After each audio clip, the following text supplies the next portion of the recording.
When it comes to things that give you a massive headache as a pastor, there's no bigger mess than the music that you play. Is it traditional? Is it contemporary? Is it modern? Is it a mix of all of those? Are these people happy with it? Are those people not happy with it?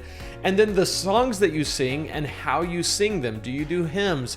Do you do hymns in a modern way? Do you do the new songs that these people like, or the old songs that those people like? Or the people, when you do the old songs, these people don't like it, but when you do the new songs, these people hate it, and it's just a mess. And this is why so many churches have just decided we're going to do our thing, and some people have chosen to go fully modern, and some people have chosen to go fully traditional, and some people have chose to be in the middle of some kind of contemporary model or whatever. But it has always been an issue, and this goes all the way back to what was known as the worship wars in the 80s, 90s, and even really in the early 2000s, mid 2000s, where churches that were established and had kind of a traditional look and feel, churches all kind of looked the same in the 50s and 60s and 70s. You start seeing these mega churches come on the scene, and the music started to change as Maranatha music started to be really influential, and then later Hillsong.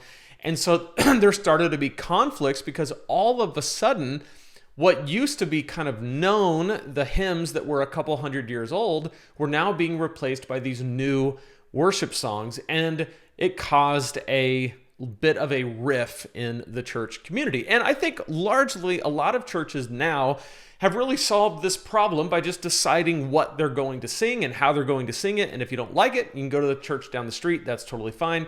That's the approach that most churches have taken. But there is something really interesting going on. This article that came out from Christianity Today about a recent study that shows that worship songs, no matter what church sings them, worship songs, when they come out, are only lasting a few years. They don't have that long of a shelf life, and how long they last is diminishing over time. So when a worship song might have used to last for 30 years, that same worship song, if it were released today, would only last for about 3 years. And what I mean by last is I mean to say that churches sing them for about 3 years max. After that, the song kind of gets old and people move on. So let's dive into it, because there's a lot here, and I want to talk about this because even though here at Preaching Donkey, we mainly talk about sermon prep and delivery, the music that is sung right before you get up to preach or right after you step down from preaching, or both, sets the tone and the mood for your sermon. So it's really important to make sure that we understand the dynamic of what's going on here. So we're going to dive into this article. If you're new with me, my name is Lane. This is Preaching Donkey. We talk about sermon prep, sermon delivery, all of that kind of stuff, and a little bit of church leadership from time to time. I want to give you something for free just for listening today or watching if you're here on YouTube. You can go to preachingdonkey.com/21days. Pick up my free 21-day guide to creating killer sermons. It's just a 3-step, 3-week process that will walk you through how to create and deliver a life-changing, compelling message. So whether you are new to preaching or you've been doing it for a long time, I think there's something in there for you. It's totally free. It's my gift to you, preachingdonkey.com/21days. So the article is called "We've No Less Days to Sing God's Praise," line taken from Amazing Grace, the great hymn, but new worship songs only last a few years. This is by Daniel Silliman. Churches across the U.S. and Canada saying, "Refiner's fire, my heart's one desire is to be holy," for a full decade after Vineyard worship pastor Brian Dorkson released it in 1990. "Overcome," written by megachurch worship leader John Egan in 2007, was just as popular. But North American churches only sang "Worthy of honor and glory, worthy of all our praise, you overcame" for about 3 years. Worship songs don't last as long as they used to. The average lifespan of a widely sung worship song is about a third of what it was 30 years ago, according to a study that will be published in the magazine Worship Leader in January. So 30 years ago, 1990, a song would last 10 years. Now it only lasts about 3.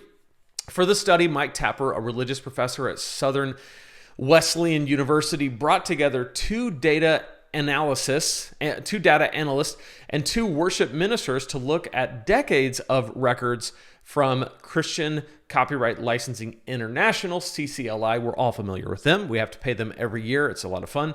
The licensing organization that provides copyright coverage for about 160,000 churches in North America and receives rotating reports on the worship music that is sung in those churches, tracking about 10,000 congregations at a time. CCLI's data is actually really interesting to look at. You can go on and look at every week, what is the number one song this week, and the number 2 and the number 3. They literally have that data on just about every church in the U.S. Looking at the top songs at those churches from 1988 to 2020, the researchers were able to identify a common life cycle for popular worship music. Tapper told CT, a song typically appears on the charts, rises, peaks, and then fades away as worship teams drop it from their Sunday morning set list. But the average arc of a worship song's popularity has dramatically shortened from 10 to 12 years to a mere 3 to 4. The researchers don't know why. I have some ideas. We'll get into that in a minute. I'd love to hear from you in the comments what you think. Mark Jolicoeur, who worked on the study, said the data confirmed what many music ministers have felt intuitively. It matches his experience as a Wesleyan worship pastor in New Brunswick, Canada. I got 3 emails from people in my church this week saying, "Have you seen this new song?" He said, "My pastor isn't saying I need the latest and greatest worship song this week, but at the same time, a song seems stale, and it seems stale more quickly than it used to. The increasing speed of song turnover seems connected in some ways to changing music styles." Jolicoeur said, the durable verse, chorus, verse model for a church song has given way to music like Elevation Worship and Maverick City's 2020 release, Gyra, which has verses that sound like choruses, followed by actual choruses, followed by multiple bridges, 3 or more, depending on who's performing. Gyra is a juggernaut of a song, according to Jolicoeur, and it's also an example of musical innovations that rapidly age. Songs have always changed, Jolicoeur said, but we want songs to change faster now. It's the culture. I think that's the key. We'll get to that in a second.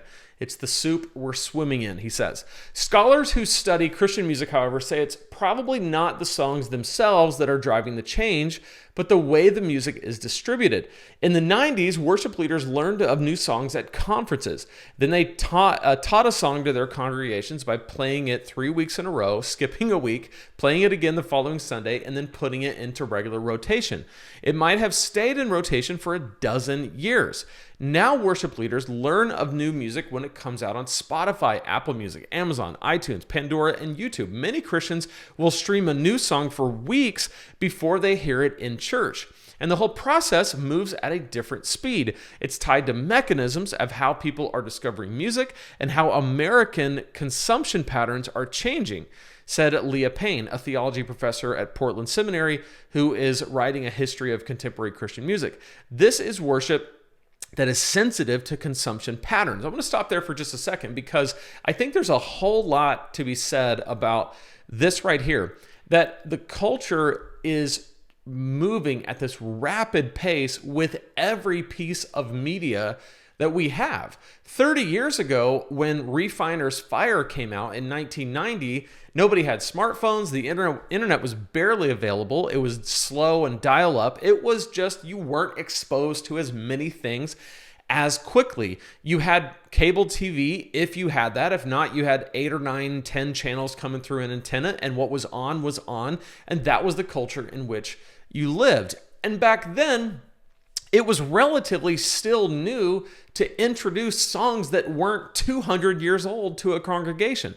So if I've been singing Because He Lives the entire time I've been in church, and now you introduce Refiner's Fire, well, I guess we'll sing this for another 200 years, right?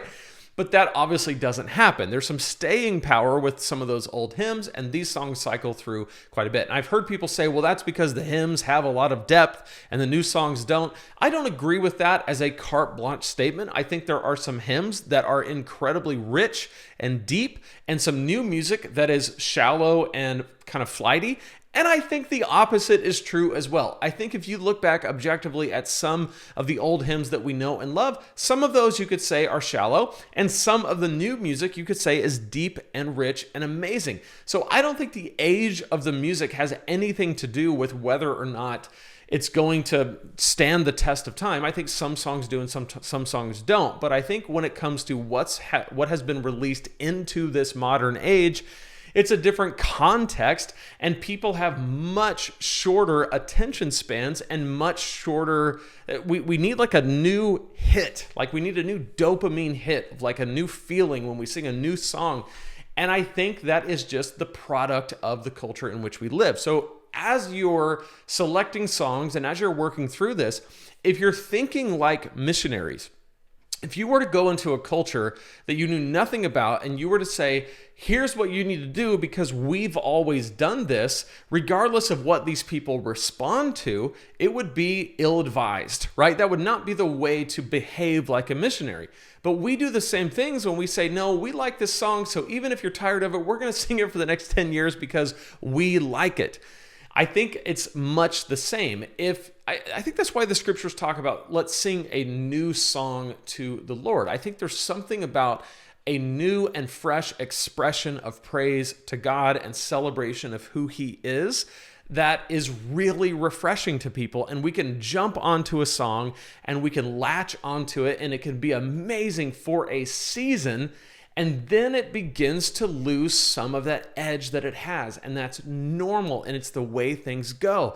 So when those songs are replaced with new and fresh expressions of praise to God and joy and celebration of who He is and what He's done in our lives, that's awesome. And I think it should be celebrated. So I don't see this as some kind of bad thing. I really don't. I don't want to sing Refiner's Fire or Celebrate Jesus Celebrate or My Life is in You, Lord. Like those were songs that were great for the time that they were released in the early 90s or late 80s or whenever they came out.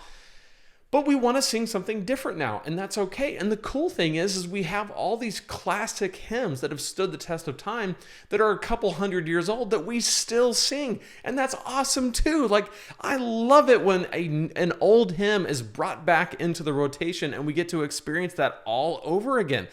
Let me give you an example. Right now, as I record this, it's the Christmas season. There is nothing that hits like O Holy Night. There's just nothing like it. O Holy Night, well performed, well sung, takes me to an absolute another place. It is an amazing work of art. And I have no idea how old it is. Several hundred years old. It's amazing, amazing song. It is well with my soul. Again, incredible, rich song. So there's songs that stand the test of time. There's modern songs that just don't have that history. Maybe they're just as good, maybe they're not. Who knows? But they just don't have that same history, and we replace them with other new songs. So my encouragement to you as pastors is be open to the mainstays that have stood the test of time, that are always in rotation, and then continuing to add new and rich songs and expressions of praise to God and celebration for who He is. I'm going to link this article in the show notes and in the description below. I'd love to hear what you think about this. I know worship, there's a lot of opinions and a lot of people who have very strong opinions, so I can't wait to hear from you in the comments. Let me know what you think below. Be sure to subscribe if you're watching on YouTube. Leave a review over on the podcast player wherever you are. And I hope you have a great rest of your day. Thanks for joining me. Thanks for hanging out with me on this Thursday. I'll see you next time at the Preaching Donkey Podcast.